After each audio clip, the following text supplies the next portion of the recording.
Bueno, estamos ya nosotros en contacto con el doctor Carlos Pallarolas, es neumólogo, está en la zona del Alto Paraná, vía Zoom tenemos este contacto. ¿Qué tal, doctor? ¿Cómo estás? Buen día.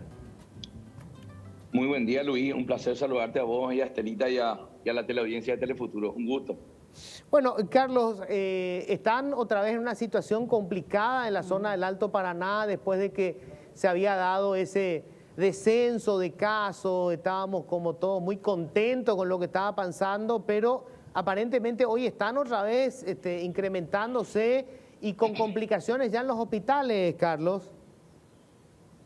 Es así, Luis. Lastimosamente, sí, y en este momento nuestra complicación es un poco mayor por el hecho de que hoy ya no tenemos el resguardo que teníamos en aquella primera ola, cuando podíamos contar con el sustento de Asunción y Central, que era nuestro apoyo en aquel entonces. Hoy no tenemos ese sustento porque, como bien lo decía, y lo decía Estelita, en este momento Capital y Central también están a tope de la ocupación de camas. Entonces, eso nos hace que en este momento nos sintamos un poco y bastante preocupados, Luis, por la situación. Estamos teniendo algún problema de comunicación. En aquel entonces, cama total, pero necesitamos remitir pacientes a Asunción y había lugar. Hoy en día no tenemos esa tranquilidad, Luis, y eso es lo más preocupante en este momento. ¿Cuántas camas disponibles tienen, Carlos, y cuántas están ocupadas hoy? Si tenés el dato, digo. Las camas disponibles en UTI son... en internado de sala común tenemos 80, de las cuales 33 están ocupadas. En UTI tenemos 30, de las cuales 29 están ocupadas. Una está disponible, pero en cualquier momento va a ser ocupada. Y en reanimación tenemos disponibles 10, de las cuales 7 están ocupadas, pero estas son pacientes que generalmente en cualquier momento ya requieren pasar a UTI o están a un pasito de ir a UTI. Y entonces esto ha aumentado en gran medida, Luis. Y esto no se ve solamente en nuestro hospital integrado, sino también vemos inclusive ya en lo que es en hospitales privados, que también están con ocupación de camas ya en UTI, Luis. O sea, si hoy tuvieras 10 pacientes que tienen que entrar a terapia intensiva, colapsan. O sea, hoy ya no tienen, porque tampoco lo pueden remitir, como vos decías, a Asunción y a Central. Y no lo van a pasar a Foz de Iguazú, menos todavía. O sea, no hay. Así mismo, Luis. Esa es nuestra realidad en este momento. No contamos con el sustento de poder derivarlos a otro lugar porque están colapsados los otros lugares. Entonces, tengo entendido que Asunción y Central ya han, creo que, llenado los cupos también de camas privadas que fueron contratadas por el Ministerio de Salud, lo cual hace que en este momento no tengamos esa disponibilidad también. Entonces, esto hace que nuestro trabajo sea bastante riesgoso en este momento. Doctor Pallarolas, la primera gran crisis, para llamarlo de alguna manera, lo vimos en Ciudad del Este. Luego tuvimos lo contrario, es decir, pasó la tormenta, bueno, se abrieron las fronteras, volvió el comercio, etcétera, etcétera. Y parecía que esa inmunidad de rebaño más o menos iba a hacer que aquello fuera, tuviésemos noticias, pero no como estas. ¿Cuál es la razón de este retorno con mucha fuerza? Y si ustedes tienen diferenciado por franja etaria, porque aquí por lo menos estamos viendo que los jóvenes son los que están entrando más, obviamente porque tiene que ver con la actividad social. ¿A qué atribuye usted este crecimiento exponencial nuevamente en Alto Paraná? Este crecimiento, Estelita, se debe principalmente al relajamiento, y no debemos olvidar que en nuestra frente también tenemos a la ciudad de Foz de Iguazú, que tiene una alta tasa de prevalencia que ha disminuido un poco, pero sigue en aumento. Y ayer veíamos las noticias de Foz de Iguazú que inclusive el prefecto daba de nuevo positivo después de 3 o 4 meses de haber dado positivo al COVID, inclusive en las noticias.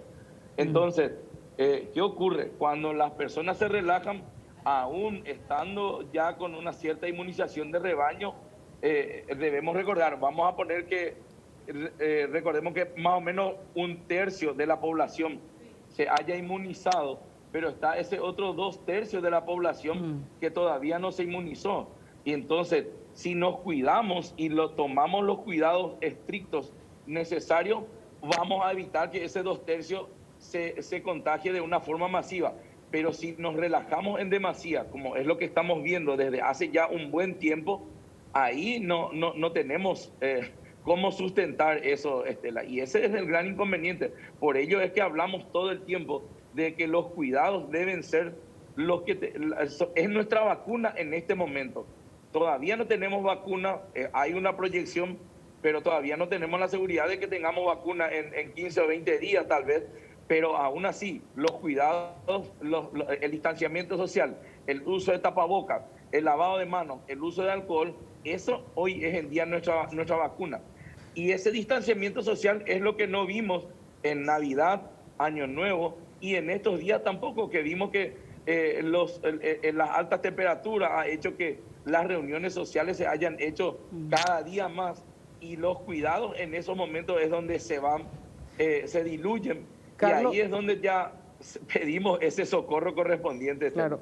Carlos, con respecto a lo que fue, digamos, la primera ola, en realidad parece que es la misma ola, pero vamos a separar así por lo menos. Porque por lo menos en tiempos, digamos. En tiempo, digamos, hubo un pico y después bajó. Sí. Con respecto al primer pico, este segundo pico que están registrando ahora, el doctor Fusilo del INERAN decía que había una característica, por decirlo así, nueva en lo que estaba pasando ahora acá, que había más gente joven y que inclusive gente sin enfermedad de base, pero que iba directamente a la terapia intensiva, o sea que cuando llegaban al hospital ya estaban desarrollando la forma grave. Claro. Y prácticamente no se le podía atender en cama común, tenían que ir directamente a terapia intensiva. Este mismo fenómeno se está observando en Alto Paraná en este segundo pico. Vemos en algunos casos también, Luis, hemos visto también varios casos y lastimosamente sí, es cierto, muchos jóvenes sin enfermedad de base, y nos ha sorprendido en demasía esa situación. No escapamos a esa realidad, Luis, y sí se ve, pero siempre la franja etaria más golpeada es la adulta mayor. Pero sí, vemos y veíamos, días pasados tuvimos el caso bastante triste de un joven de 46 años, rugbyista, deportista, muy conocido de la ciudad de Presidente Franco, que no tenía comorbilidades y que sí, lastimosamente, y a pesar de todo el esfuerzo que se hizo durante todo el tiempo, lastimosamente nos dejó, y eso golpeó bastante. Y hemos visto, así como lo decía José también días pasados, Luis, familias enteras contagiadas, y eso también es algo muy preocupante, Luis, porque vemos todo el tiempo que la gente nos dice, me llaman, manda mensajes y mi papá, mi mamá, mi hermano, mi hermana, y toda la familia está contagiada. O sea, ¿qué es lo que nos está diciendo eso, Luis? Los cuidados no los tomamos en cuenta para nada, y esa juventud que creemos muchas veces que no se va a contagiar, o sea, que se contagia, pero que va a tener un cuadro leve, nunca tenemos la certeza de que no vamos a desarrollar un cuadro grave. Y como siempre decimos, no tenemos la bola mágica para decir Juan va a ser grave y Pedro va a ser leve. Y por eso es que siempre insistimos en los cuidados, Luis. Yo quiero hacer una pregunta política, pero al final. Si no... bueno. No, Carlos, ¿insumos cómo están?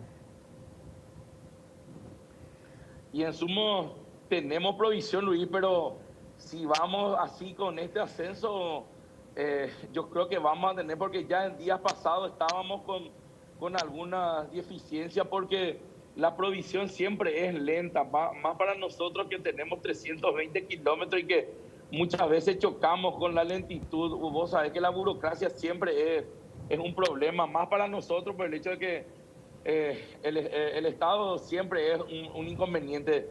El traslado, la provisión, siempre se nos hace un poco más lento. Eso es algo que siempre peleamos por la descentralización, que en algún momento ojalá y sea más efectiva, porque siempre tenemos que pelear por nuestro presupuesto y ese presupuesto muchas veces choca nuestras autoridades sanitarias locales. Peleamos todo el tiempo porque ese presupuesto se aumente y más en esta época, Luis. Entonces peleamos por eso y más aún en esta época, en que vamos a ser golpeados probablemente en estos días más. Ojalá y estemos equivocados y no haya falta de insumos, pero seguro que vamos a tener, Luis. El día pasado ya teníamos reclamos porque esta epidemia, esta pandemia, se lleva mucho presupuesto también de las otras enfermedades. Y lastimosamente tampoco nos han disminuido los accidentes de tránsito, nos han disminuido los infartos, no han disminuido los ACV. Y nuestro hospital regional, el día pasado justamente teníamos ya una manifestación frente al hospital porque no había insumos para cirugía. Conste que las cirugías programadas están suspendidas, se realizan solo las cirugías de urgencia, pero no había anestésicos, inclusive porque justamente la mayoría de los anestésicos también se usan como sedantes para los pacientes en terapia intensiva, en UTI, y entonces eso hace que se consuman todos los insumos previstos para otras actividades, ¿verdad? En el hospital regional tenemos 16 camas polivalentes que están totalmente ocupadas. Uh-huh. Doctor, ¿usted tiene una opinión con respecto a los paraguayos que hacen turismo en Brasil? Migraciones hablaba más o menos de 4.000, más o menos, creo que ahora es mucho más. ¿Qué se debe hacer? No cuestiono la decisión, la frontera está abierta, los que se fueron a vacacionar, respeto la audacia que tienen, pero en términos sanitarios, ¿qué cree usted que se tiene que hacer con al retorno? Estela, al retorno es lo que había dicho días pasados a otros colegas tuyos, Estelita, de que apelemos a la conciencia de ellos, que cuando vuelvan se guarden, porque allá hay circulación ya de la otra cepa, que según las informaciones que tenemos no es más mortal, no tiene mayor morbilidad, pero sí tiene mayor contagiosidad. O sea, ¿a qué nos exponen los compatriotas que van allá? A traer una cepa que es mucho más contagiosa y a la cual se están exponiendo, por un lado. Entonces, al volver, tienen que ser ellos conscientes. No es solamente porque volver, Estela, y decir tengo un hisopado negativo, no me da la garantía de que ya sea negativo, porque pude haber estado un día antes en contacto con alguna persona. Más aún sabiendo el negacionismo que hay lastimosamente del otro lado del puente, y no hay un cuidado mayor aún justamente por eso. Y alguien me tosió en la cara y sin querer me regaló la otra cepa, vuelvo y me hago un hisopado negativo y yo estoy con esa falsa seguridad de que estoy negativo. No, ese hisopado no es una realidad para nosotros. Vamos a ser sinceros, y eso te hablo más como médico. Tengo que tener un hisopado de 100 a los 5 o 7 días de haber ingresado. Si llego a mi casa, debo de guardarme. Tengo que ser consciente, más aún si tengo un familiar adulto mayor, si tengo a mi abuela, a mi madre adulta mayor, no me tengo que ir a visitarle y decir, ya vine, te traje un regalito, que es algo muy popular de nosotros los paraguayos, Estela. Claro. Entonces, guardarme por lo menos por 10 o 14 días hasta no tener síntomas que sugieran la enfermedad y ser consciente de eso.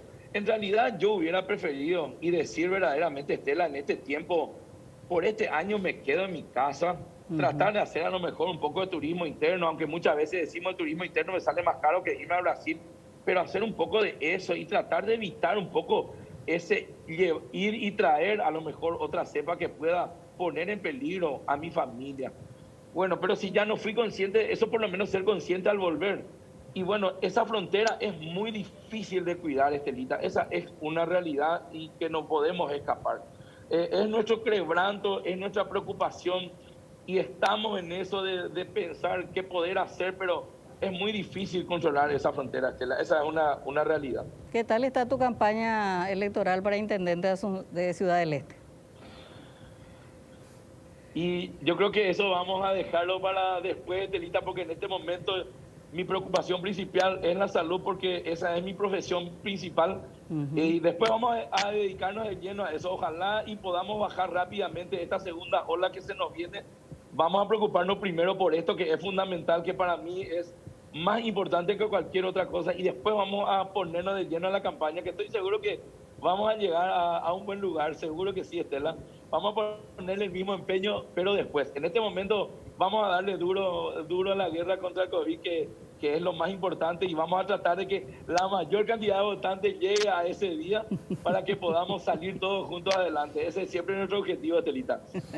Carlos, una cuestión final nomás para cerrar. Yo supongo que debe de generar una sensación muy extraña que ya estén vacunando del otro lado de la frontera. Sí, Luis. Ojalá y cuanto antes tengamos, ese es nuestro anhelo principalmente. Ojalá, veía la noticia que en esta semana comienza la vacunación del otro lado, y ojalá ya nosotros en breve tengamos, es nuestro anhelo principal, que esas negociaciones sean lo más rápido posible y tengamos vacuna cuanto antes, porque yo creo que nos va a ayudar, porque debemos recordar que la inmunización no es inmediata, lleva su tiempo de nuevo. Se tiene que hacer la vacunación, y en algunos casos son 2 dosis y todo ese tiempo. O sea que ojalá cuanto antes podamos llegar a eso, Luis, que es lo más importante, y que sea una realidad ya en nuestro país cuanto antes, Luisito. Esa es nuestra realidad. Ojalá y sea lo más rápido posible. Es nuestro anhelo, y creo que es el anhelo de todos. Doctor Carlos Pañarolas, muchísimas gracias, mis respetos. A ustedes, Luisito, un placer una vez más hablar con ustedes, y a las órdenes siempre. Un gusto, que tengan un buen domingo. Dios les bendiga. Carlos Pañarolas en